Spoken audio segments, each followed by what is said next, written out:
Hay un riesgo evidente. Estábamos comentando este caso de estafas a través de webs, de conocidos portales inmobiliarios, suplantando la identidad, que uno cree que está alquilando pisos y luego se encuentra con que no tiene nada. ¿Cuál sería la recomendación, Alejandro? Pues a ver, antes que nada hay que recordar que esta situación de estafas lo que denota es que hay coladero en estas plataformas. Es tan sencillo muchas veces como registrar un email con datos falsos y empezar a generar un perfil con anuncios falsos. Sí que es cierto que las plataformas tienen sistemas e indican pues que cuando detectan estos anuncios falsos los retiran o colaboran con la policía, pero es demasiado sencillo poner pisos a la venta y cada vez, como indicabais, incluso con técnicas más sofisticadas que suplantan a las propias inmobiliarias que pueden tener pues incluso empresas de reconocido prestigio de nuestra ciudad que nos den una cierta apariencia de solvencia en esas negociaciones. También hay otra circunstancia que está haciendo que esto crezca y que vaya a más, que sería la escasez de vivienda que hay. Hay en barrios, por ejemplo, yo constataba en el Artur, un barrio de los más poblados de Zaragoza, había 7 o 8 viviendas nada más en alquiler. Y los precios son muy caros. ¿Esto qué hace? Que conforme estudios, solo igual una vivienda que salga un poquito por debajo de precio de mercado va a ser muy atractiva. Y esto va a ser el gancho que van a utilizar los estafadores, precios por debajo de la media y luego en esos contactos, casi con cualquier pretexto, van a intentar que adelantemos un pago pues en señal de fianza, de reserva, con cualquier pretexto van a intentar tener nuestros datos o incluso bancarios.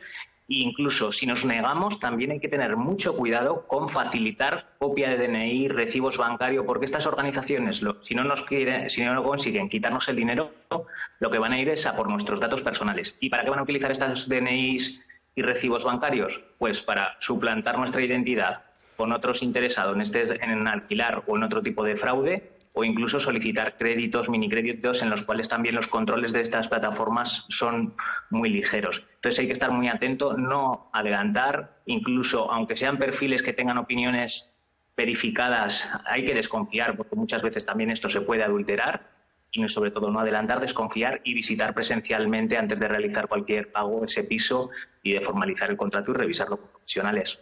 Bueno, es que casos como los que estás contando han ocurrido. De hecho, luego hablaremos con una agencia inmobiliaria que nos contaba, luego nos lo trasladará, que algunas de los pisos que esta agencia tiene están siendo utilizadas sus fotos por otras falsas inmobiliarias en Portugal para alquilarlas o venderlas por su cuenta, algo que es totalmente falso. ¿Ahí qué puede hacer la agencia? A ver, la agencia, en cuanto tenga conocimiento, ponerlo en conocimiento de las autoridades. Sí que es cierto que es complicado y muchas veces desactivan el anuncio de estas plataformas y a continuación sale una réplica, otro casi exacto. Y como consumidores, ¿qué podemos hacer? A ver, es difícil, pero por ejemplo hay plataformas o aplicaciones como Google Lens, que nosotros hacemos un pantallazo de ese piso que tan buena pinta tiene y tiene un precio tan atractivo, y puede tratar de localizar en la web si hay algún otro anuncio colocado con las mismas fotos. Al final sí que es cierto que es un sobretrabajo y muchas veces es posible que incluso estas plataformas no lo detecten, pero hay que desconfiar sobre todo de gangas.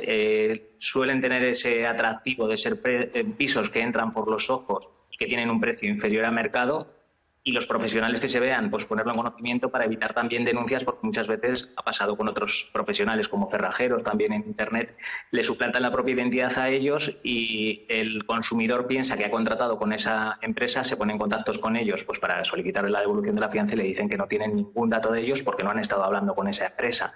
También incluso revisar esos datos de esa empresa que aparece y llamarles directamente a asegurarnos, cerciorarnos que esa comunicación o esos datos, esa transferencia que nos piden, estamos contratando con esa agencia realmente.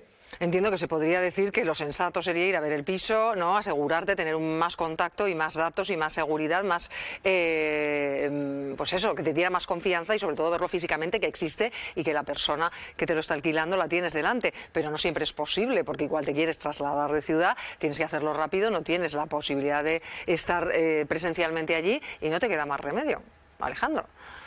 Sí, esto era algo más típico, este tipo de estafa, sobre todo para apartamento vacacional, porque se daba esa singularidad de que no podemos ir a visitar el piso, pero ahora, con esta demanda cada vez más contraída por las medidas del gobierno, que están teniendo muchas veces el efecto contrario, la subida de precios, las mafias y profesionales de lo ajeno están viendo un nicho de mercado que en en nuestra propia ciudad pueden tener un incentivo para que, sin ver el piso, que es lo primero que tenemos que hacer, revisar el contrato. También estamos detectando, como hablabais, se está muchas veces adulterando los contratos diciendo que son de corta duración cuando es un alquiler de larga duración, protegido por la Ley de Arrendamientos Urbanos con los derechos para el arrendatario.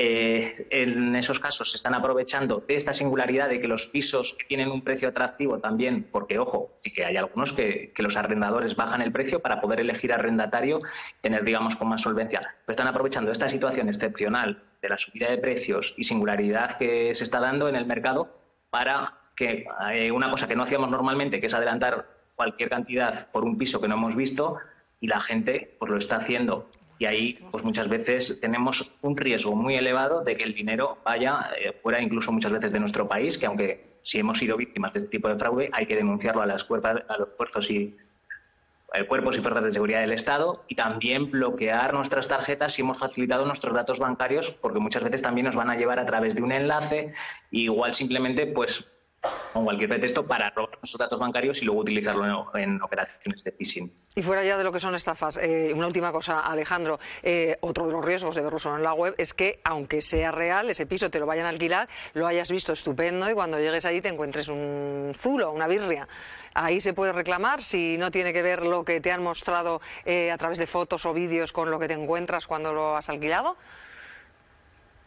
Pues a ver, si se podría reclamar muchas veces. Es cierto que hay pisos, anuncios que invierten ya en fotografía, en mostrarnos, incluso aunque nos los vendan sin mobiliario, aparecen con mobiliario solamente para eso. Pero si el anuncio da unas características, ubicación, y al final nos encontramos quien tiene luz y está con los servicios que ofrece, se podría tratar ya sea por los remedios más habituales del Código Civil, el vicio consentimiento, o, digamos, también reclamar ante las autoridades de consumo por una falta de conformidad. Entiendo que ahí el arrendador no pondría mucho problema, pero sí que es cierto que el problema posiblemente lo tengamos con esas cantidades cada vez más importantes que se están solicitando por encima de lo legal en concepto de garantías adicionales a las fianzas, que no nos lo quieran devolver. Ahí sería el principal problema, esas cantidades que entregamos a cuenta. Entonces, revisarlo, negociar incluso, aunque es difícil para el arrendatario, esos términos del contrato, sobre todo para contratos de vivienda que vamos a firmar para un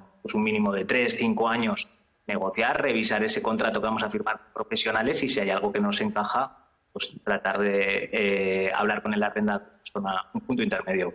Pues Alejandro Marín, muchas gracias por tus consejos en Aquí y Ahora. Un saludo. Vosotros, buen día.